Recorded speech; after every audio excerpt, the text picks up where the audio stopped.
અમદાવાદના વટવા વિસ્તારમાં એક સગીર યુવકને તેના જ મિત્રોએ ઝાડ સાથે બાંધીને તાલિબાની સજા આપતો વિડીયો વાયરલ થયો છે।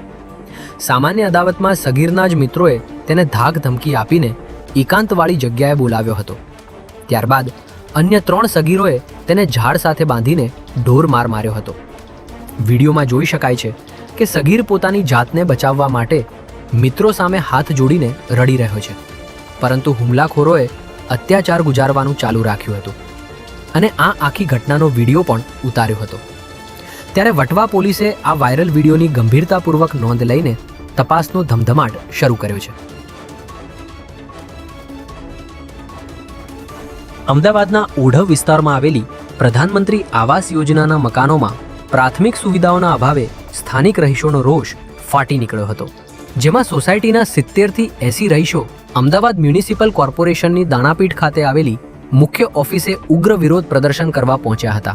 ત્યારે રહીશોના હોબાળાની જાણ થતાં જ મેયર હિતેશ બારોટ પોતાના નિર્ધારિત કાર્યક્રમો રદ કરીને તાત્કાલિક ઓફિસે પહોંચ્યા હતા અને રહીશોની રજૂઆત સાંભળીને સમસ્યાનો કાયમી અંત લાવવાની ખાતરી આપી હતી। મેયર હિતેશ બારોટને રજૂઆતના 4 કલાકમાં જ પાણીની પાઇપ નાખવાની કામગીરી શરૂ કરી દેવામાં આવી છે।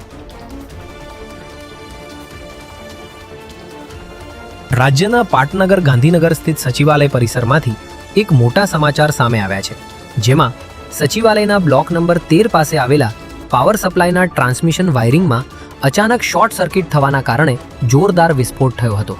આ દુર્ઘટનામાં માર્ગ અને મકાન વિભાગના 2 વાયરમેન સહિત અન્ય કર્મચારીઓ મળીને કુલ 4 લોકો ઈજાગ્રસ્ત થયા હોવાનું જાણવા મળી રહ્યું છે। આ વિસ્ફોટની સીધી અસર સચિવાલયના વીજ પુરવઠા પર પડી હતી, જેના કારણે સચિવાલયના બ્લોક નંબર 8 થી 14માં અચાનક વીજળી ગુલ થઈ ગઈ હતી। સાવચેતીના ભાગરૂપે અને કોઈ મોટી હોનારત ન સર્જાય તે માટે મોટાભાગના બ્લોકમાં લિફ્ટ સેવાઓ તાત્કાલિક ધોરણે બંધ કરી દેવામાં આવી હતી, જે બાદ વીજ કંપનીની ટીમ દ્વારા પરિસ્થિતિ પર કાબૂ મેળવીને સમારકામની કામગીરી હાથ ધરવામાં આવી હતી।